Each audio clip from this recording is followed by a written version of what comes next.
दोस्तों, दुनिया बहुत खराब जगह बनती जा रही है। हर दिन हम सुनते हैं कि लोग धर्म के नाम पर लड़ रहे हैं, भेदभाव कर रहे हैं और जुल्म कर रहे हैं। लेकिन एक समुदाय ऐसा है जो हमेशा से शांति और भाईचारे के लिए जाना जाता है, आज वही सबसे ज्यादा परेशान है। जी हाँ, मैं बात कर रहा हूँ दुनिया भर में रहने वाले हिंदुओं की।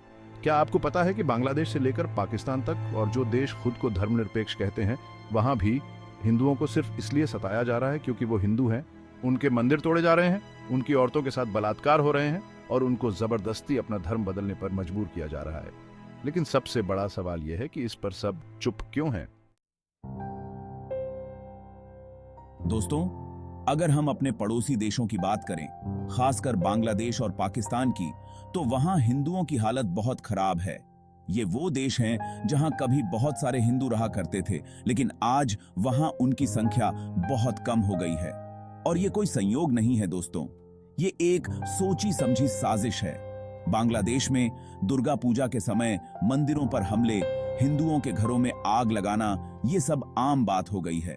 औरतों के साथ बलात्कार और अपहरण की घटनाएं दिन पर दिन बढ़ती जा रही हैं। और पाकिस्तान में तो ईशनिंदा के नाम पर बेगुनाह हिंदुओं को फंसाया जाता है, उन्हें मौत की सजा दी जाती है। लेकिन सबसे ज्यादा दुख इस बात का है कि इन घटनाओं को कोई नहीं दिखाता, ना अखबारों में, ना टीवी पर। क्यों? क्या इसलिए कि जो लोग मारे जा रहे हैं वो हिंदू हैं? क्या उनकी जान की कोई कीमत नहीं है? क्या उनकी आवाज कोई नहीं सुनेगा? ये सवाल मैं आपसे पूछ रहा हूँ, भारत के लोगों से, दुनिया के हर उस इंसान से जो सच और इंसाफ में यकीन रखता है। क्या हम चुप बैठे रहेंगे? क्या हम इस अन्याय को ऐसे ही चलते रहने देंगे? हमें अपनी आवाज उठानी होगी। हमें दुनिया को दिखाना होगा कि हिंदू अकेले नहीं हैं। हमें बांग्लादेश और पाकिस्तान में अपने भाइयों और बहनों के लिए न्याय मांगना होगा। और यह लड़ाई हम तब तक जारी रखेंगे जब तक उन्हें न्याय नहीं मिल जाता।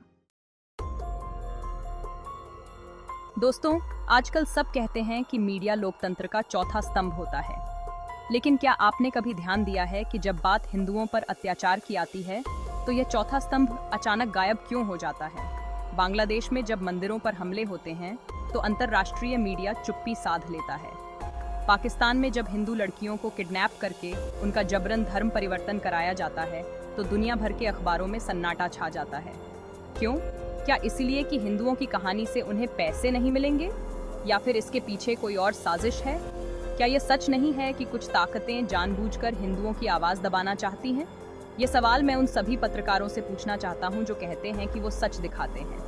क्या आपका सच सिर्फ एक रूढ़ी की रेख ही कुछ लोगों के लिए होता है?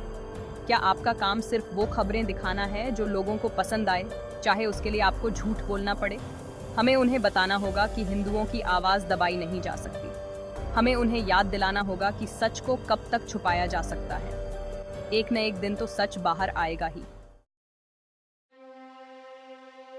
दोस्तों, ये बहुत दुख की बात है कि आज़ादी के इतने सालों बाद भी भारत में हिंदुओं को अपने ही देश में कमतर समझा जाता है।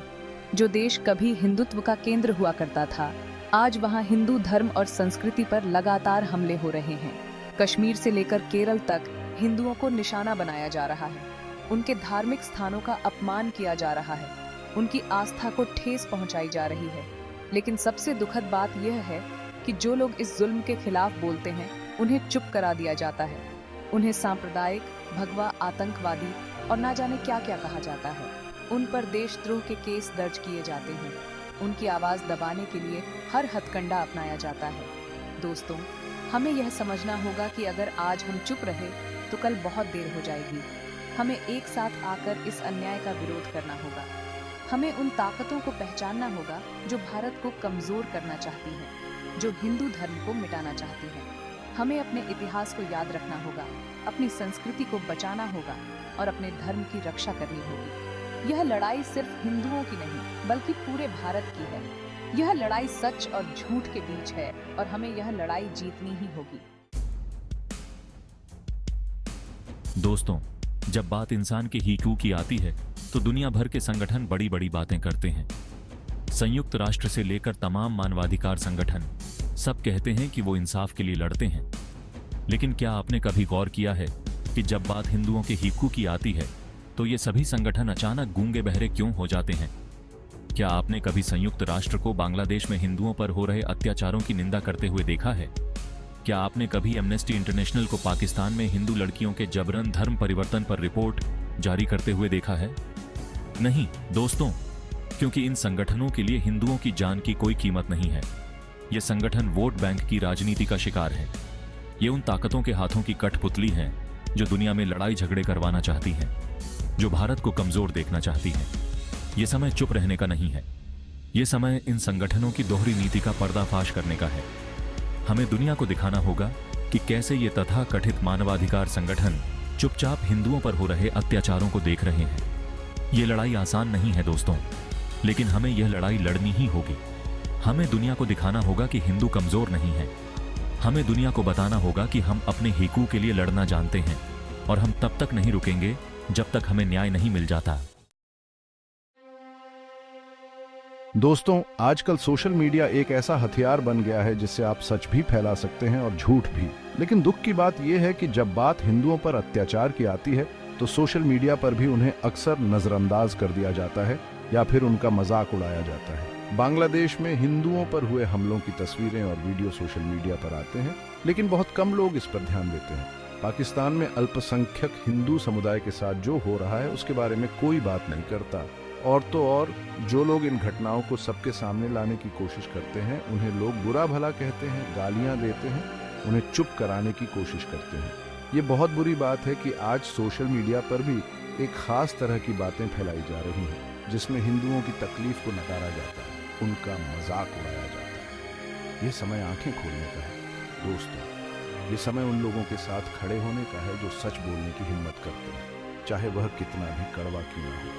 हमें यह समझना होगा कि अगर आज हम चुप रहे तो कल हमारे साथ भी ऐसा ही होगा। हमें सोशल मीडिया का इस्तेमाल सच फैलाने के लिए करना होगा। हमें उन लोगों की आवाज बननी होगी जिनकी आवाज दबाने की कोशिश की जा रही है। हमें दुनिया को दिखाना होगा कि हिंदू एकजुट है और वे अन्याय के खिलाफ आवाज उठाना जानते हैं। दोस्तों, आज हम एक ऐसे मोड़ पर खड़े हैं जहां चुप रहना किसी भी तरह से सही नहीं है। दुनिया भर में हिंदुओं पर हो रहे अत्याचारों को अब और नजरअंदाज नहीं किया जा सकता। यह समय है कि हम सब एक साथ आएं, अपनी आवाज उठाएं और इस अन्याय के खिलाफ लड़ें। हमें अपनी बात सरकारों तक पहुंचानी होगी। हमें अपने नेताओं से जवाब मांगना होगा कि आखिर कब तक वे चुप रहेंगे, कब तक वे वोट के लालच में हिंदुओं के साथ अन्याय होते देखते रहेंगे। लेकिन सिर्फ सरकारों पर निर्भर रहना काफी नहीं है। हमें खुद भी जागरूक होना होगा। हमें अपने समुदाय को शिक्षित करना होगा। हमें अपने बच्चों को अपने महान इतिहास, अपनी संस्कृति और अपने धर्म के बारे में बताना होगा। हमें दुनिया को दिखाना होगा कि हिंदू कमजोर नहीं है। हमें दुनिया को बताना होगा कि हम शांति से रहना चाहते हैं, लेकिन इसका मतलब यह नहीं कि हम पर अत्याचार होते देखते रहेंगे। अगर कोई हम पर हमला करेगा तो हम मुंहतोड़ जवाब देंगे। यह लड़ाई आसान नहीं है दोस्तों, लेकिन हमें यह लड़ाई लड़नी ही होगी। हमें अपने लिए, अपने बच्चों के लिए और अपने धर्म के लिए लड़ना होगा। हमें यह लड़ाई जीतनी ही होगी। दोस्तों, आज हमने दुनिया भर में हिंदुओं पर हो रहे अत्याचारों की सच्चाई को आपके सामने रखा है। हमने आपको दिखाया है कि कैसे उन्हें निशाना बनाया जा रहा है, कैसे उनकी आवाज दबाने की कोशिश की जा रही है और कैसे दुनिया इस अन्याय पर चुप्पी साधे हुए है। लेकिन अब समय आ गया है कि हम इस चुप्पी को तोड़ें। अब समय आ गया है कि हम एकजुट हों और इस अन्याय के खिलाफ लड़ें। हमें दुनिया को दिखाना होगा कि हिंदू कमजोर नहीं है।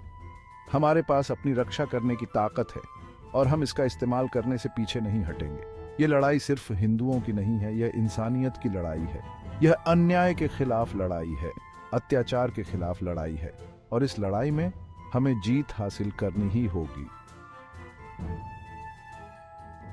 दोस्तों, सच कड़वा होता है, लेकिन सच को स्वीकार किए बिना हम आगे नहीं बढ़ सकते। दुनिया भर में हिंदुओं पर हो रहे अत्याचारों को नजरअंदाज करना अब और संभव नहीं है। हमें एकजुट होकर इस अन्याय के खिलाफ लड़ना होगा।